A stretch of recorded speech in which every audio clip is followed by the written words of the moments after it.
Hello and welcome back to my channel. Today we're going to be discussing the Tyler Perry film, The Family That Prays, as suggested by these lovely subscribers here. But we meet majority of the main characters at a wedding. Starting off, we have what I like to call the matriarchs, and that's Alice and Charlotte. They're best friends and they both thrive in two different financial classes. Alice owns a small diner and Charlotte owns a $1 million construction company. They each have adult children. We have Charlotte's son, William Cartwright, who is married to Jillian, and Charlotte does not like Jillian very much. And to be honest, I kind of don't like her either. It's really for a completely petty reason. In the beginning of the movie, like I said, we're all at a wedding. Jillian is complimenting Alice's dress, and she's like, "Oh, that's such a lovely dress. Turn around." And I was like, turn around. And I don't know, it's such a small thing. Me personally, when I'm talking to someone that's old enough to be my mom, the tone looks a little bit different. Like if I seen a woman and I liked her dress, I would be like, "Oh, that's a lovely dress. Is it okay if I see the back?" You know what I mean? Granted, I would probably talk to my mom the same way Jillian talked to Alice, because my mom is in fact one of my little friends. But to do that with somebody else is it's kind of weird to me. I don't know. William and his mom own the same construction company. It's somewhat of a family business. You have Alice's daughters, Andrea and Pam. Pam is married to Ben, and Andrea is about to marry Chris, who just so happens to be Ben's best friend. That's whose wedding we're all attending at the moment. I'm gonna tell you right now, if you don't already know, you're not going to like Andrea, okay? I'm just forewarning you.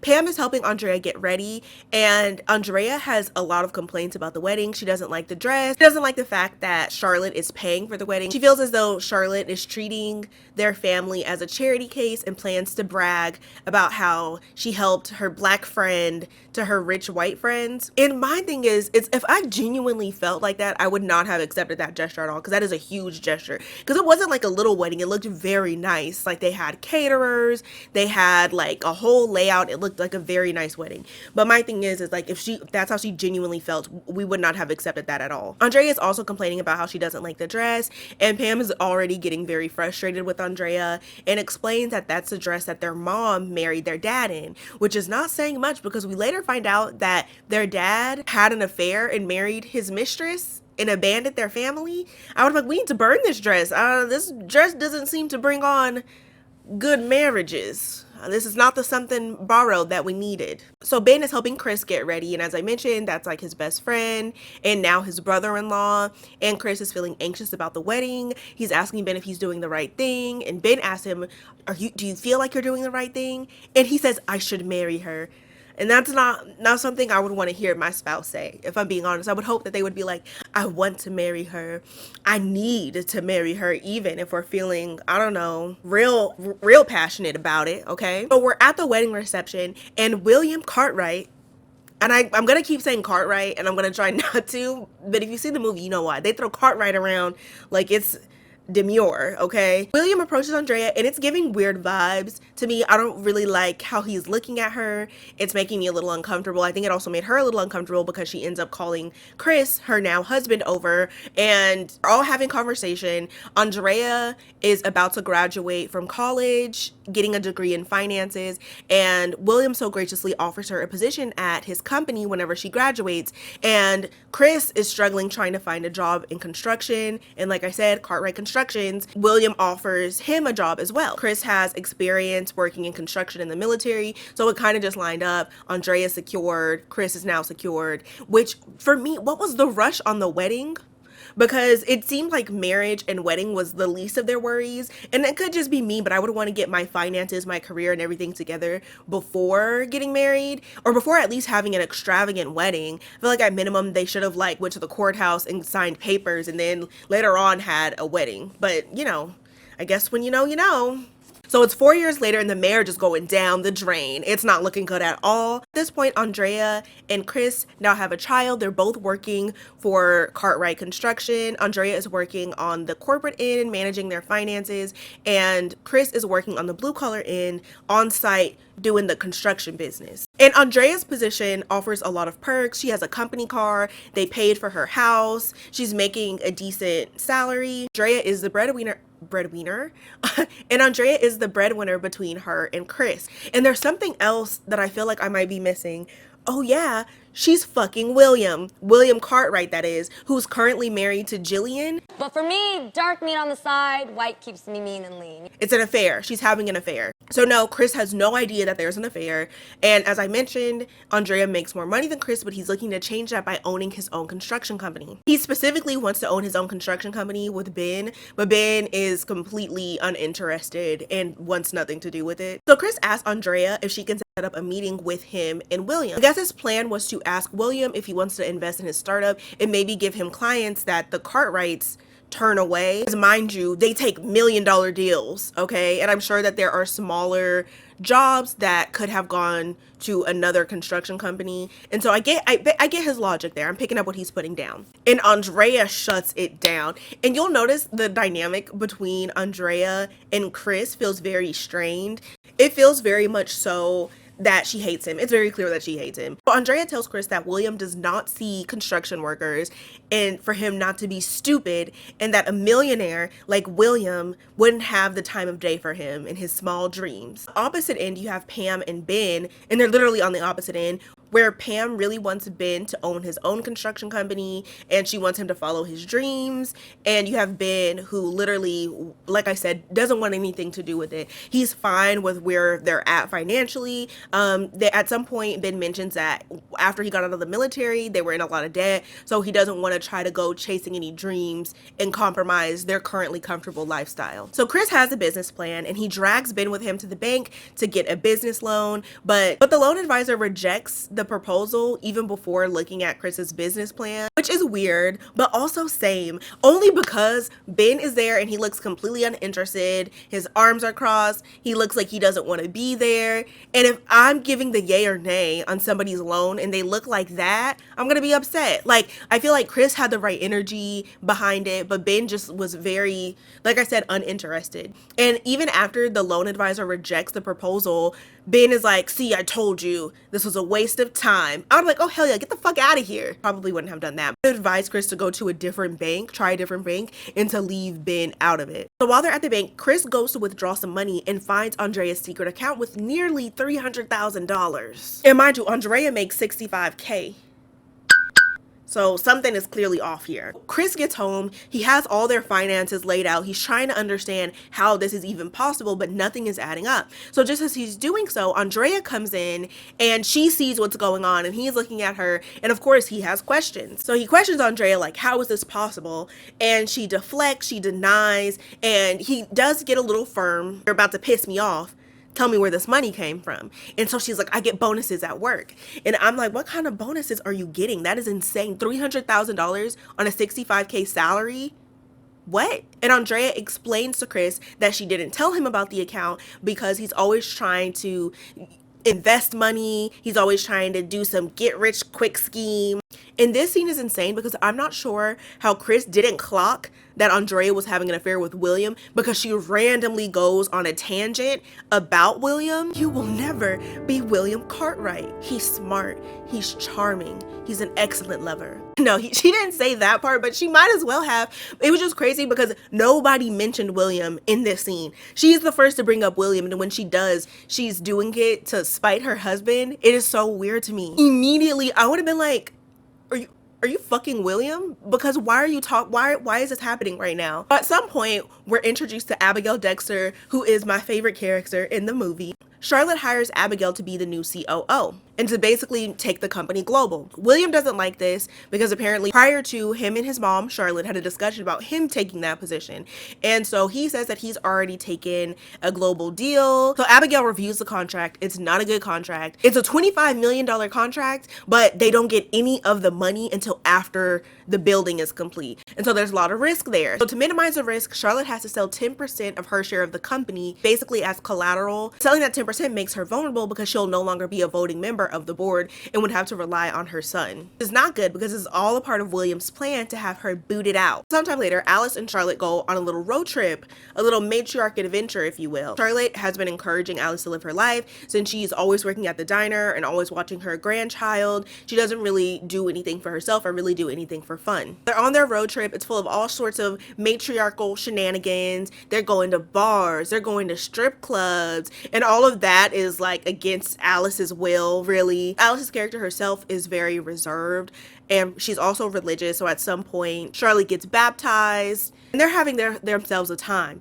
until Charlotte reveals to Alice that she has Alzheimer's. Charlotte expresses that she's worried about her son sending her away because we see how ruthless he is, already trying to boot her from her own company.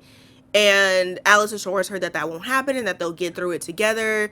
And that's kind of like the conclusion of their road trip. You'll notice that we're not flowing how the movie flows because there's so many moving parts. I don't want to confuse anything. So back home, there's nothing but drama and chaos. Ben accidentally spills the beans to Pam about Andrea's secret account. Pam is concerned about where the money is coming from. She's worried that it's not legit. Pam is also feeling frustration towards Andrea because Andrea wasn't really helping their mom with finances. Earlier in the film, we see that Alice's diner hadn't made much money that week, and Pam was insisting Andrea help out with finances more. And not only that, but Pam and Alice have also been watching Andrea's son after school. So the next time that Andrea comes to the diner to pick up her son, Pam uses that as an opportunity to confront her about the money.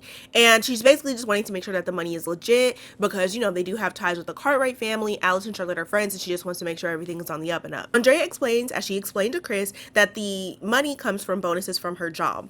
So as they're having this conversation, Nick walks up, and we see Nick previously in the movie. He's a friend of Alice. He was once a successful stockbroker, but he lost his job, then he lost his wife, then he lost his kids, and since then he's been living on the streets, and Alice has been helping him. She makes him food, she allows him to clean up in the back of the diner, and it's kind of there as a support system for him because he was very kind to her whenever he was a successful stockbroker. But the whole point of me bringing up this scene is that Nick walks up, mind you, he's homeless, and Andrea doesn't even hide her disgust towards Nick, and it's really sad. And Pam also, you can tell, is disgusted by Nick, but she doesn't really express it. She tries to hide it. We see her try to hide it, but Andrea was like openly just fucking rude, and I'm like, damn, she's unlikable. So Andrea gets her son, she leaves, and Pam basically follows her mom's routine in helping Nick, making him some food, getting him some new clothes, allowing him to wash up, because keep in mind, Alice is out on her little road trip matriarch adventure. So Chris goes to Andrea's job, and he's there to apologize to her and take her to lunch. So he goes to the reception area, and nobody knows who this man is. Nobody knows that Andrea is married. So Chris apologized to Andrea, and she's like, it's fine, just leave. And he's like, well, I wanted to take you out to lunch. And she's like, no, go back to work. Like, she's like very quickly trying to dismiss him. We see this kind of parallel in the movie during Andrea and William's affair, where they have different dynamics with their significant others. Previously, there was a scene where Jillian, William's wife, came to bring him lunch, and he greets her like a normal husband would. He kisses her, embraces her, mind you, all in front of Andrea, and agrees to go to lunch with her. So now listen to me how I explain Andrea treats her husband in front of William. So William and Abigail are leaving out of a meeting, it seems. They walk up to Andrea and Chris just as Chris is inviting her to lunch. William walks up and makes a wisecrack like, oh, is there a problem at the site? Because Chris works at the construction site. And Andrea turns around and says, no, Mr. Cartwright, this gentleman was just leaving. Your husband, you mean? And I was like, he knows he met your husband. He hired your husband. It gets worse though. Abigail mentions that the company is having a gala, and she tells Chris like, oh, will I be seeing you there? This is the first that this man is hearing of this, because Andrea didn't tell him, because Andrea didn't want him there. Meanwhile, not only has William invited Jillian, but after he invites her, he gives her a very beautiful, extravagant diamond necklace. But we'll circle back to like the dynamics and stuff a little bit later, but I was just pointing that out because it's fucking ridiculous. Chris agrees to go to the gala, and as William is walking away, he tells Chris like, if you need anything, let me know. So then Chris is like, well, actually, yes. And of course, Andrea doesn't want him saying anything. He was like, yeah, I would like to speak to you, because remember previously in the movie, Chris asked Andrea if she could set up a meeting with them so he could discuss William maybe funding his startup. Chris gives William his plans and his ideas or whatever, and William tells Chris like, I work very closely with your wife, so I'll give you an update through her. So Chris gets up to leave, and William stops him and is like, oh, Chris, by the way, your wife is doing a wonderful job, and then winks because we know what kind of job he's talking about. So now we're at the gala. It's very fancy, very nice. And we find out that the board plans on voting out Charlotte. Just a little tidbit there, okay? Andrea is annoyed with Chris. She tells him not to talk to anybody and not to embarrass her. And I swear to you, this dynamic reminds me of the Addams Family Values. Do you remember when Uncle Fester married Debbie? Because Debbie hated Uncle Fester because he wouldn't die. At some point, Chris and Andrea get separated. Chris is kind of walking around looking for her. He runs into the receptionist that he's seen previously when he went to go visit her in the office. And he just asks her, like, hey, like, have you seen my wife? And the receptionist very drunkly says, oh, yeah, she's probably somewhere here with William. If oblivious was a person, Chris still hasn't put anything, he still hasn't put two and two together. Well, Abigail overhears this conversation between the receptionist and Chris, and she intervenes and she gets the receptionist a taxi because she sees that she's intoxicated. And, you know, although it is a party, it's a professional party, and it tells her, like, I'm trying to help you, I don't want you to lose your job. And the receptionist doubles down on the accusations that William and Andrea are having an affair. And she makes like another comment like, oh, you know, Andrea's husband is looking for her, but she's up there with the boss somewhere.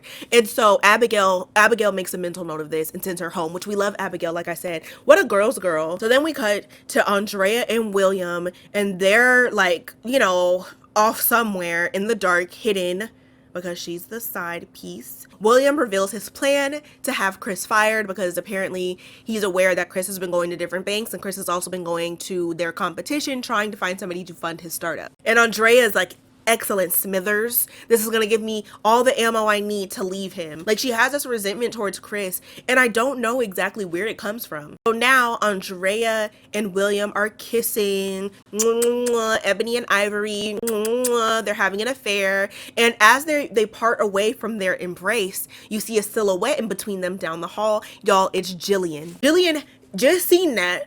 And before they can see her, she walks off, which also same, because I don't know if I would trust my knee-jerk reaction to something like that. I feel like it would be strictly emotional, no logic at all. The only logic I would have is like, wow, like how much, what kind of time would I get for a double homicide? You know what I mean? Jillian is storming through the gala downstairs, trying to get out of there. She's near tears. She's very clearly upset, very clearly disgruntled. So then Chris spots her and says, hey, have you seen Andrea? Have you seen my wife? Tears in her eyes. Jillian says, she's with my husband, and then continues to storm out. And when I tell you, Chris still is none the wiser. There's not a single thought or ideology of his wife having an affair and that beautiful brown head of his. And that is frustrating for me because I'm like, he has to be like intentionally delusional. I feel like it has to be one of those situations where it's like, you know something is up, but you don't want to know something is up. And I feel like that is Chris's situation right now, because there is no way. All the signs are there. They're right in front of you. How did he not put that together? So Andrea follows shortly behind her, and he's like, where have you been? And she's like, he needed some papers. So now we're back at the office, and Abigail confronts Andrea. So she's starting off with facts. She asks Andrea if she's aware that the company has a no fraternization policy. Andrea says yes, that she's aware. And Abigail says that she's been reviewing some records that concern her. There are thousands of dollars on William's credit cards. William's work credit cards was just like, why would you do that? Pay cash or something, I don't know. But there's basically money missing that is going towards hotel rooms that align the time that Andrea and William spend away from the office. Abigail flat out asks her, are you having an affair with William? Andrea denies the affair, and Abigail says that she can't protect her. And I feel like that makes sense, because that is a very sus situation to be happening where an employer is fraternizing with an employee. Like, that's a very, that's not a good look. Y'all remember the Try Guys drama? Y'all see how that played out? It never plays out good. And Andrea's like, no, William will protect me. And I'm like, girl, she thinks she's so special. Little did she know, William propositioned Abigail earlier in the movie. I was like, you thought you were going to be his only chocolate drop? You don't think that he's out here? If he's cheating on his wife, who he married, like, who's to say he's not cheating on you too? I can tell Abigail kind of took this whole interaction, like, personally. And it's like, I can't blame her, because it's like, damn. Like, imagine trying to be a girl's girl. Imagine trying to be your sister's keeper. Imagine walking into an office and you see somebody that looks like you and everybody else looks like the majority, okay, if you're picking up my drift. and they on some bullshit. So Abigail is like lecturing Andrea, and she's like, you know, sleeping your way to the top isn't gonna keep you there. So Abigail tells her that they're gonna have to let her go, and Andrea basically tells her that she can't do that, and that's how their conversation ends. And I get frustrated for this scene and the overall vibe of the movie only because Andrea and William both broke the same policy, right? But yet Andrea is the only one here getting lectured. She's the only one here with her job on the line. And I feel like it's a shitty situation. And obviously it's a compromising situation because William owns the company. I feel like that would have been a big ass lawsuit if they fired her. I'd like try to fire me. Okay. Personally, if I were Abigail, I would have confirmed that there was an affair, confirmed that it was consensual, and then took it straight to HR and let them handle it. I would have also considered presenting that issue to the board because that is a huge liability for the company. Because at any point, all Andrea has to do is say that he propositioned her, and it's like that being her boss. But we all know Andrea would never throw her cart right under the bus like that. Now we cut to Chris and Ben. They're at work and they get fired. I guess William is good on his word. So Chris and Ben are debriefing at the diner with Pam, and Ben is basically blaming it all on Chris. He's convinced that Chris said something to somebody at the gala. He was like, something must have happened because this doesn't make any sense. Ben is saying that it is a sign for them to start their own business. And he's saying that he's already made some moves. And just as we're thinking, what moves did you make? In storms Andrea, and she is pissed. So apparently Chris emptied out her secret bank account and opened a business account. And here's my conspiracy theory. I think that Chris was fully aware of the affair and waited until the right time to empty out that bank account. Because I just don't see logically how that works. Like if I was married, right? And my husband had a stack of cash that could support my dream in its entirety, I wouldn't want to take it without him knowing. I would want him to be like, it's yours, kid. Do you ball out? I would want him to voluntarily give me the money to start up my business or my dream. It seems, I don't know, the whole thing just seems weird. Like, you know, good on him because Andrea was Andrea-ing the whole movie, but I just feel like the logic behind it and him being genuinely unaware of the effect, it just seemed like a weird thing to do. I don't know. So Andrea's freaking out. She's like, give me my money back. He says that it's too late because apparently he has deposits that went out. Like he got to move in quickly with that, I guess. So of course Andrea starts going off. She's calling him weak, and and Ben is catching some strays too, and she's telling them both that they will never be William Cartwright, which I'm like, why is she convinced that everybody wants to be William Cartwright? Like that's so specific. And I don't know why Ben is catching strays because he was just as much against Chris's dreams as Andrea was. They were on the same team when it came to that. At some point, Alice walks in. She's back from her trip, and just enough time for Ben to blurt out that Andrea is having an affair with William. And I'm like, gee whiz, is Ben an op? Because not only was he discouraging of Chris's dreams, but he knew about the affair and didn't say anything. And the first time that he says something about it, it's fuck Chris's feelings about it and bringing that to his attention delicately. He's gonna throw it out there to throw jabs at his wife. And I get that it might be a complicated situation because Andrea is his sister-in-law, but I don't know. I don't really care. If I'm in a relationship and my husband's sister or brother is sidestepping my best friend, I'm letting it be known that I'm going to say something. Either that or I'm going to never ever bring it up and act just as shocked as everybody when it comes out. If it's really that messy and really that deep, I'm not going to be the one to do it. I'm going to be either the one to say it or play dumb, but I'm not going to throw it out in the middle of a heated argument. Don't think less of me, okay? You gotta play your cards sometimes, because that could be a mess. Because can you imagine telling somebody that their significant other is cheating on them and then they make it work and then they look at you like, you tried to break us up but now we're stronger than ever? Like, that would make me so sick. So at this point, Andrea's having an affair. The cat's out of the bag, right? Nope. Because Chris puts the cat right back in the bag. He pulls Andrea to the side and he's like, what is he talking about? He says, the money that you stole was given to me by William Cartwright. And Chris is like, why would he give you so much money? I was like, oh, baby. I was like, oh, Chris, no. And Andrea's like, because he's my man. And when I tell you, Chris just mollywops, just backhands the fuck out of Andrea. Like, he does so to where inertia, gravity, everything is just throws her body completely over the diner counter. Like, it wasn't even like she fell onto the counter. She went from a patron to a server. Like, he literally over the counter. And heed my warning and heed my words. If you are this type of crash out, walk out the room, because that was excessive. And I get being like physically upset during a situation, because it's like, you know, I got a little Chad in me. Sometimes I get mad and maybe I might want to like punch a wall. You know, I don't. But I get being that upset, but don't do that. And so Chris is like, what about our son? And then Andrea says, my son is a Cartwright. And like, that was foul. Like, that's actually foul behavior, because what do you mean that's not his son? Like, this is some telenovela shit right here, because why? She's evil. And just for context, Dre's been at the company for 4 years. Cartwright Jr. looks to be about 4. Do whatever kind of math you feel will bring you the most closure, but Chris leaves, goes and finds William, crashes out on William. So now we're at the diner. We're in the back of the diner, and it's Alice, Pam, and Andrea. Alice is trying to ice Andrea's face, and she has questions, of course, about the affair and when it started, because as we know, Alice and Charlotte are best friends. You know, I understand why she would have questions surrounding that. Andrea doesn't really want to answer those questions, but Andrea makes it clear that she plans on divorcing Chris and marrying William. We see the dynamic between her and William, and I'm just like, who's gonna tell her?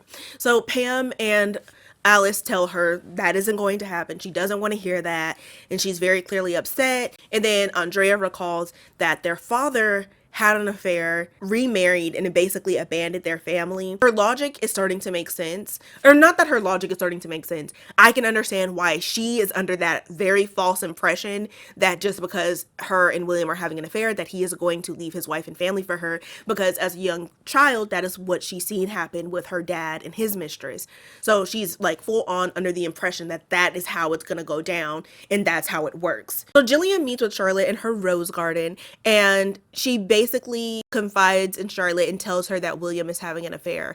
And Jillian hired a private investigator. The private investigator was able to tell her that William is meeting with a woman every Wednesday at a hotel in the same hotel room number. Jillian tells Charlotte the room number, and immediately Charlotte recognizes the number, and apparently that is the same room number that William's father was having affairs in when he was married to Charlotte. Charlotte goes on to explain that the Cartwright men have a wandering eye, and as a Cartwright woman, you need to be 2 steps ahead of them.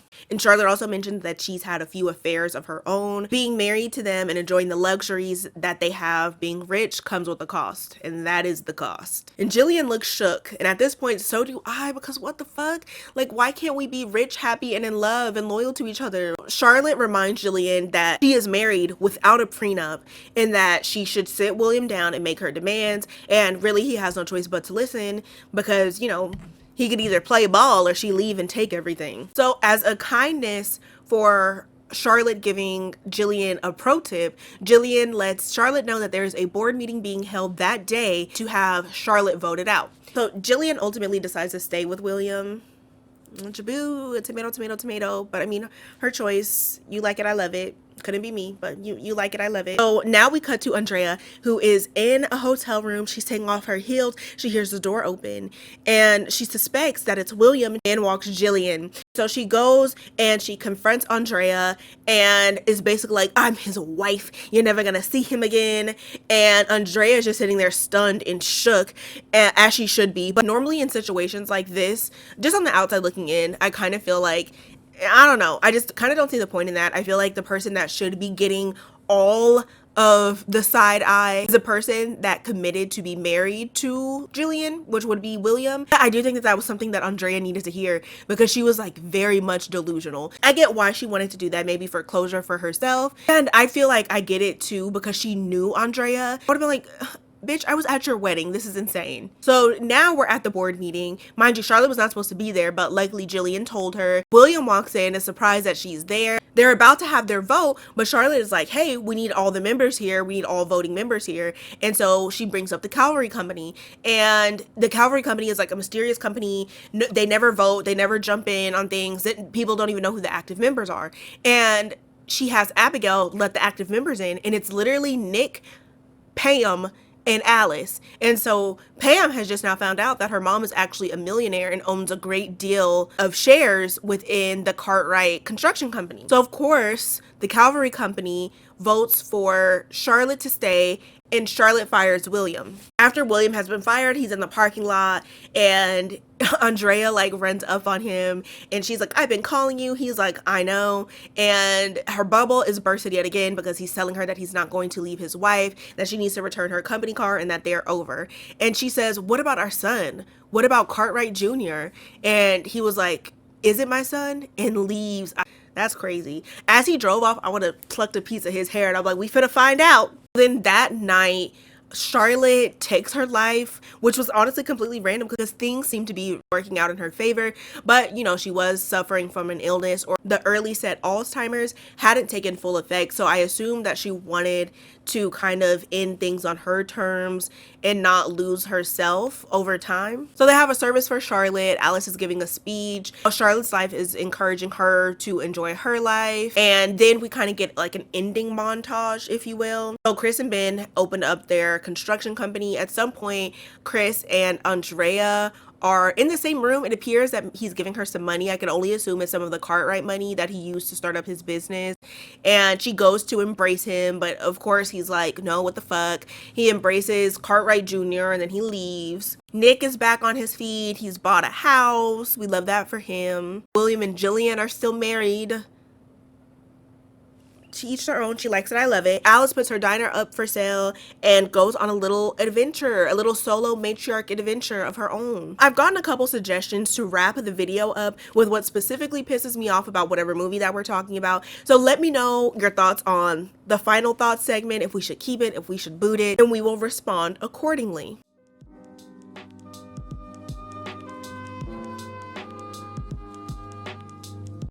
So typically when a movie pisses me off, it's based on the situational matter of the movie. So we're basically putting ourselves in the position of the characters, or observing as an audience and asking ourselves, what would we do in this situation? How would I respond in this situation? And other times it could be based on the writing or the overall takeaway of the movie. And in this instance, it is a little bit of both. I feel like it's easy for the audience's initial frustration to go towards Andrea. She's very unlikable. She's awful to Chris. So it makes sense and it's completely fair.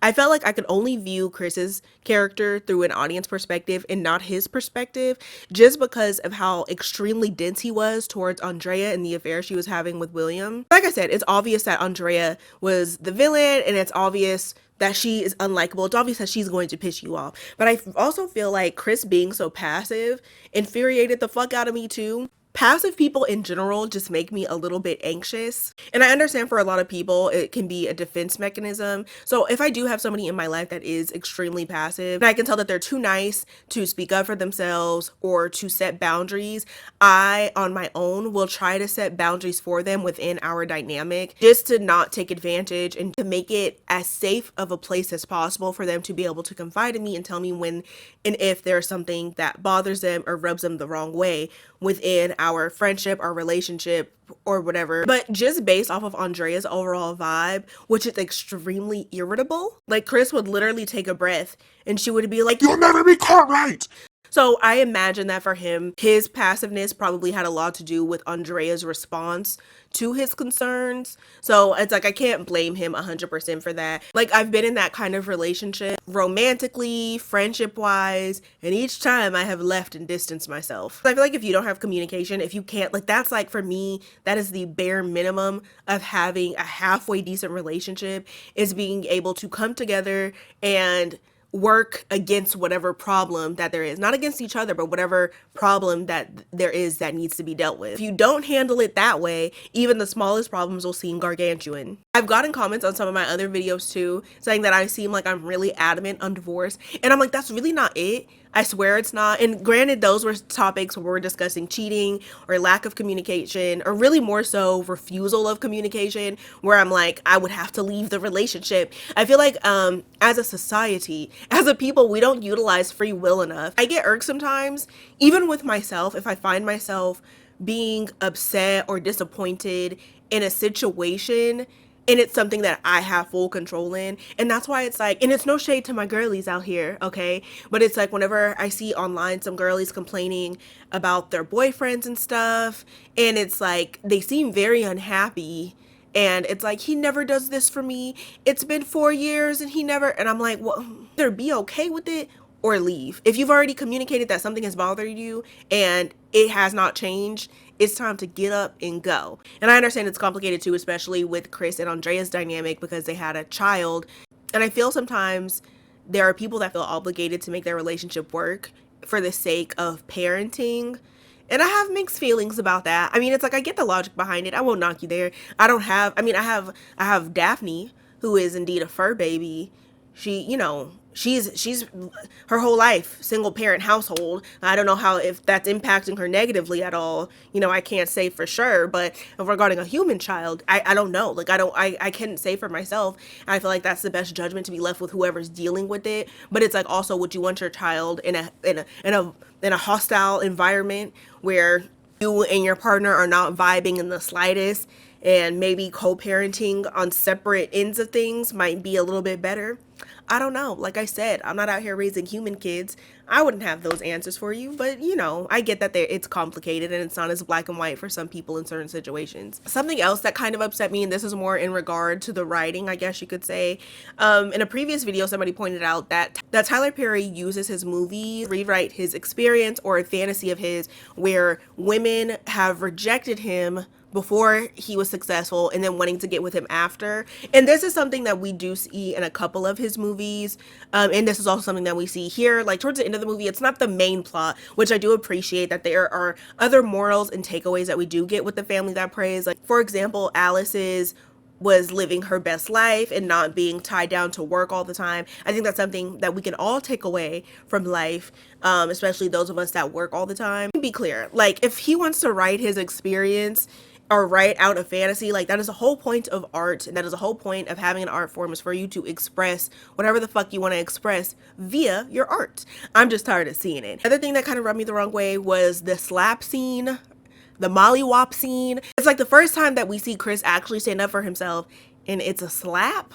That was kind of unfortunate. As an audience, it initially felt like a reward because we're waiting so bad for Andrea to get hers and for her to get her karma and for there to be justice for her shitty behavior. But I just don't feel like that was it. I wish it would have been a less violent thing entirely, because the way that I see it too, in all relationship dynamics, man, woman, woman, man, whatever dynamic you want to put it, I don't feel that anybody should be putting their hands on anybody, period, unless it's a form of self-defense. So that's just me. And like I said, I totally understand being physically upset with somebody and being physically upset about a situation, but I just don't think that it was appropriate or necessary. That's why I always say, if you feel like you're that type of crash out, you better walk out the room, because that's really good for nobody. And I felt like the slap was a bit unwarranted. Now keep in mind, I don't like Andrea. Pissed me off real bad. She pissed me off really bad. This isn't something that pissed me off, but it's more so of an observation, and I thought it was interesting. And that is Andrea and William and the issues that they had revolving their fathers and how it played out for them within their relationships with their significant others and within their affair. So William's father had affairs during his marriage with Charlotte, aka William's mother. This one was like a much more obvious connection because William was literally using the same hotel room number that his father used to have affairs. And I don't know what that was about. Maybe he was doing it to be more like his father. Maybe it was some way for him to get his father's approval, even though his father is no longer in the picture. Charlotte also mentioned that in order to enjoy the life that they lead, there are some unpleasantries that they have to endure. And we do see that with William and his wife Jillian. And although he's having an affair, he still buys her a diamond necklace, still treats her as a wife. Like I said, other than the affair. His affair did not change his dynamic and how he treated his wife. And Andrea's father left Alice and remarried his mistress and abandoned his family, which is why Andrea thinks wholeheartedly that that is what William will do to his family to be with her. But yes, that's just me, and that's all that I have for you today. I hope you have a wonderful day. I hope you have a wonderful afternoon. I hope everything goes well for you. I hope your March has no madness and all good vibes. Okay, bye.